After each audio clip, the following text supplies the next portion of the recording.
Hello and welcome. In this lecture I want to talk about multi-dimensional arrays. Up until this point, if you've thought of an array, you just said an array is a variable that can store many types of data. It can get more complicated than that. You can have basically many dimensions of an array. So if you just have a linear array, which is what we've discussed so far, that's called a single dimension. And we know it's a single dimension because it just has one brackets with one size. The C language allows arrays of any dimension to be defined. So this is kind of thought of like a nested array, an array of an array. So two-dimensional arrays are the most common, but you can actually do three-dimensional arrays, four-dimensional arrays, five-dimensional arrays. But there's not many use cases for 3, 4, and 5. Really, you're either going to have a single-dimension array that you use in your program or a two-dimensional array. Two-dimensional arrays are common because they essentially represent for example, like rows and columns in a spreadsheet. That's how you can kind of visualize it. Or a matrix, or a table. That's a two-dimensional array. You have rows and you have columns. So you can store more data than a single-dimensional array by specifying the sizes. But it's very applicable because it looks like a matrix. And there are applications that you may want to write that has this concept of a matrix. Specifically, a mathematical application would be most relevant here. But you can use to do two-dimensional arrays for many different things.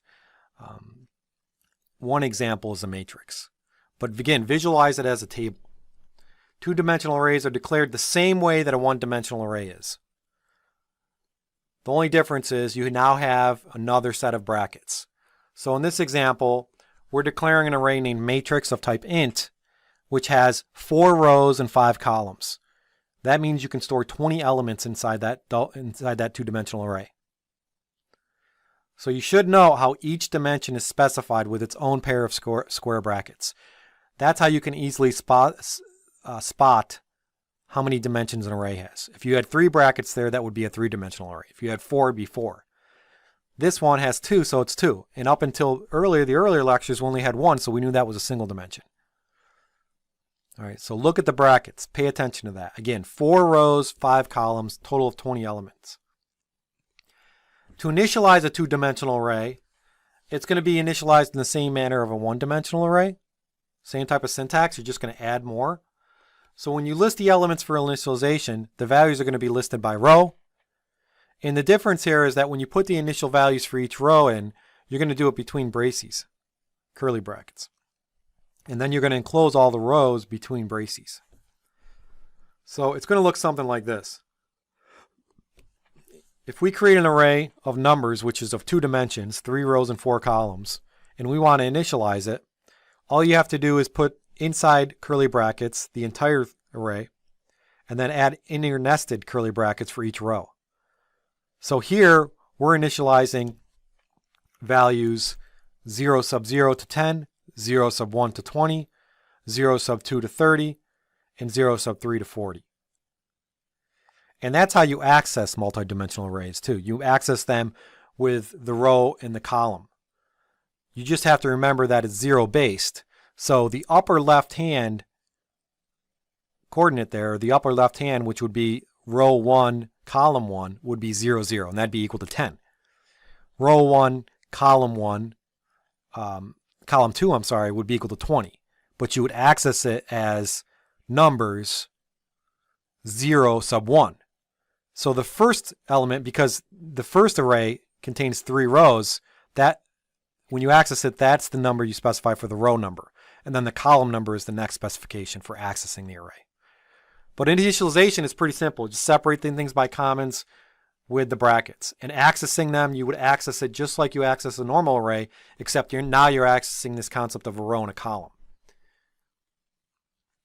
So the use of the inner pairs of braces is actually optional, but you should use it for readability. If you didn't provide those braces, you could actually just provide 10, 20, 30, 40, 15, 25, 35, all just consecutively.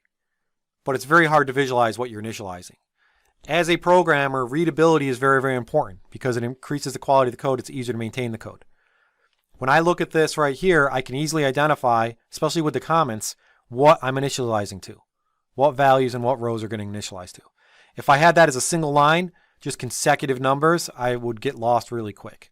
So although the inner brackets are not necessary, use them. As with a one-dimensional array, it's not required to have the entire array be initialized. You can just initialize certain areas. So in this example, we're creating an array, two-dimensional array, with 4 rows and 5 columns. We're only initializing the first 3 elements of each row. So row 1, column 1 is 10, row 2, column 2 is 5. I'm sorry, row 1, column 2 is 5, and row 1, column 3 is a negative 3. And the same for the second column and so forth, 9, 0, 0, 32, 21, 0, 0, 8. For the ones that we didn't set, the 4th and 5th values of each row, those are actually going to be set to 0 automatically because we left them out.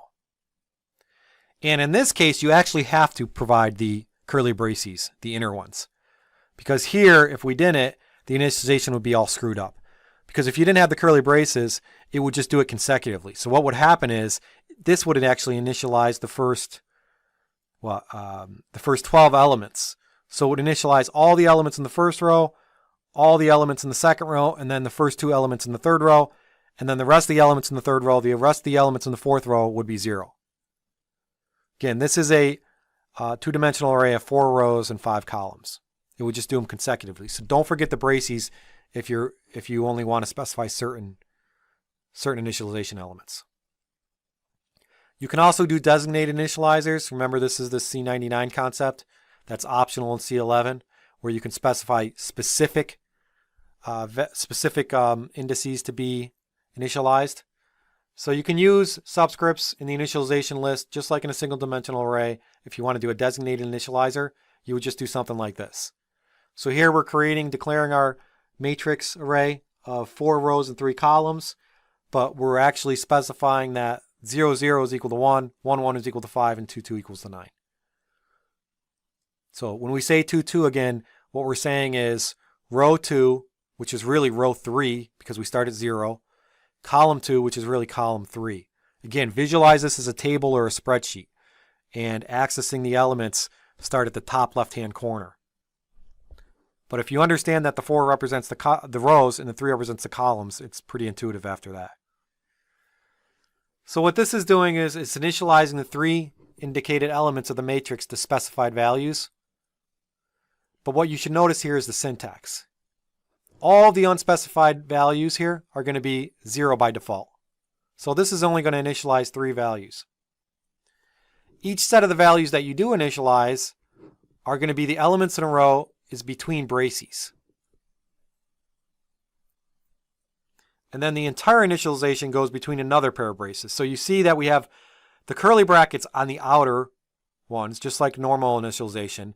And then we have the brackets to access the array inside.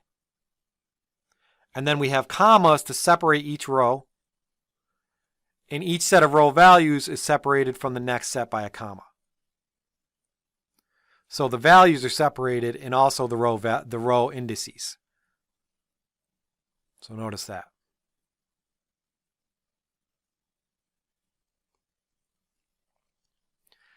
Now, just because we said that we have 2 dimensions and we've been talking about that, you can actually have many other dimensions.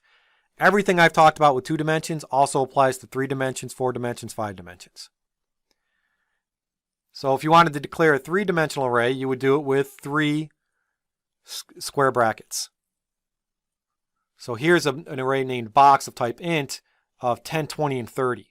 You might want to use a 3-dimensional array maybe if you were, I don't know, maybe if you were storing XYZ values of some sort. You probably won't need to do this. 3-dimensional arrays and up are really not common. But you can visualize a 1-dimensional array as a summary. You can visualize a 1-dimensional array as a row of data, single row. 2-dimensional array as a table, a matrix, or a spreadsheet. And a 3-dimensional array you can visualize as a stack of data tables. So a stack of tables. If you needed that much data, it's going to be really hard to access it and probably confusing. And anybody that's maintaining this program for a 3-dimensional array or above is probably going to get lost trying to figure out what's going on. But you can do it.